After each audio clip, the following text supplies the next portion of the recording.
I want to ask you a question. A number of amazing cinematographers, including yourself, came out of the Roger Corman experience. Looking back, were there any lessons out of that? No, the Roger Corman experience was not a learning experience. You go there to really with some knowledge, because if you learn how to make movies at Corman's, you really learn it the wrong way. What happened with Roger, he was one of the very few people during that time that was making those low-budget movies, and we were able to go there and make them, not because we were learning how to make them. Of course, there were professionals that would learn. I think the prop men would learn, maybe the ADs would learn how to break down the budget and all that stuff there. But the director and the cinematographer, the production designer, usually were the people who've had some prior experience to Roger Corman's experience, because you would make the movies in 14 days and you had to rely on instinct. And how do you develop instinct? I think you develop instinct by doing things, So all of us that made movies for Roger Corman, we had extensive experience. We just never had a chance to make a movie before. And I don't know how you guys make movies right now. I mean, who makes independent movies anymore? Nobody does. I think every cinematographer should make a film in 13 days, one time. Yeah. That's all I've done several, and almost yeah, done. that's probably too many. For the audience, the guy talking is Jim Chrysanthus. Jim is a cinematographer who produced and directed, and I still don't know how, a documentary that I think every one of you ought to make the time to see. It's going to go on the screen here at 2 o'clock. It's called No Subtitles Needed, Laszlo and Vilmos. Everybody know who Laszlo and Vilmos is?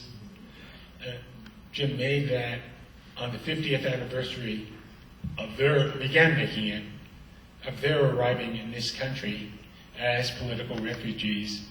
And he did it at a fortunate time because he got Laszlo in the last months of his life. Nobody knew that was going to happen.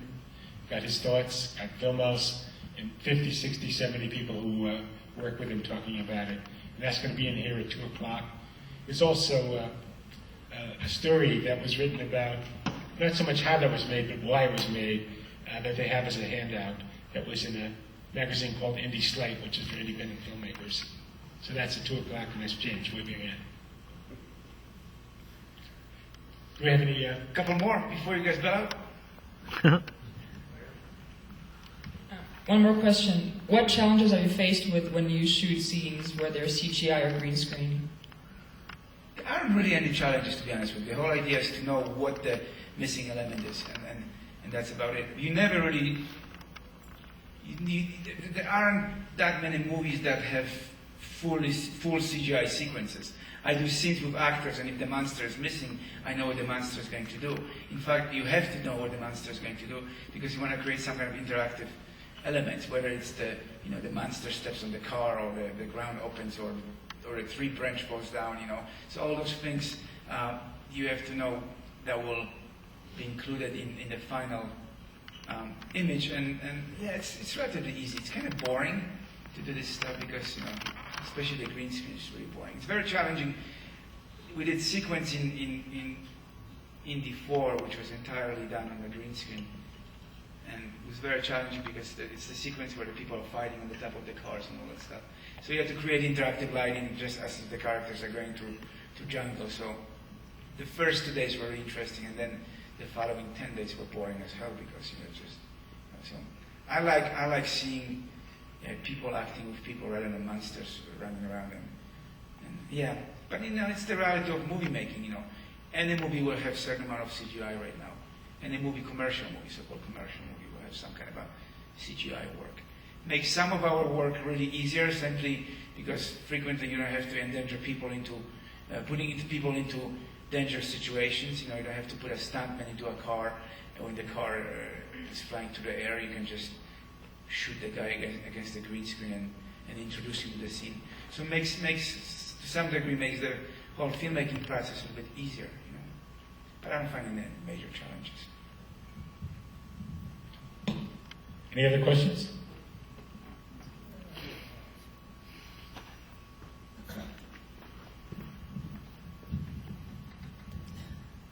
Yeah, I don't know if this is pertinent or not, but is music added after you do the scene, or do you know what music's going to be played while you're like Tom Waits is one of my favorites, and he was in that, the Diving Bell. I just wondered. I think with Julian, who's very involved in the music, he actually played music during the days. And there's a scene where there's a shot where the camera's on the back of a woman's hair and the hair just moves. He actually played U2 song, and knowing that song will be in the scene. So various directors would like to work different way. Even with Spielberg Vacation, we have a music we play, not during the filming, but just to get everyone in this is what's going to happen. Music is essential. It's just like this unspoken element of, not even unspoken, it's unrecognized element of essential language that is part of the movie making.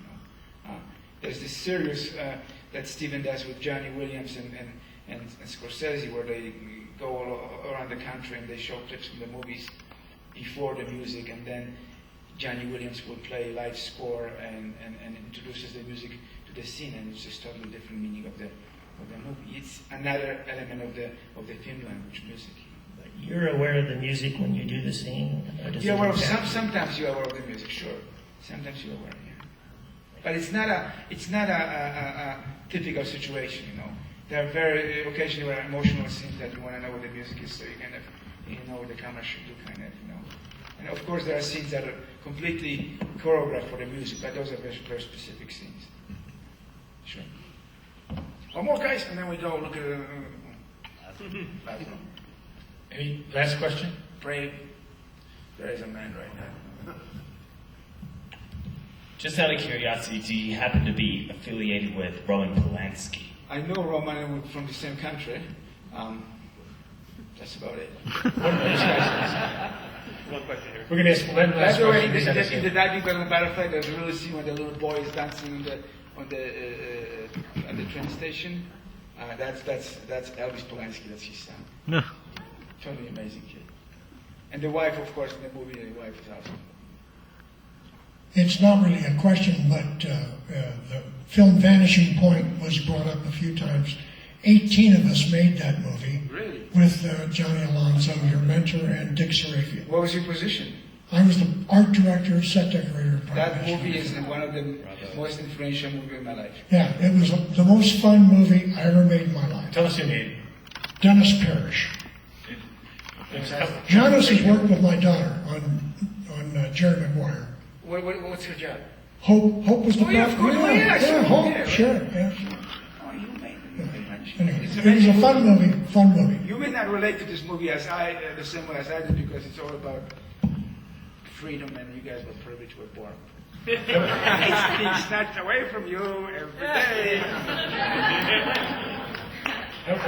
I was talking to Janusz outside before he came in about John Alonso, and John, I would put him in my top 10 ever, as a human being as well as a cinematographer. Make movies, guys. Come on.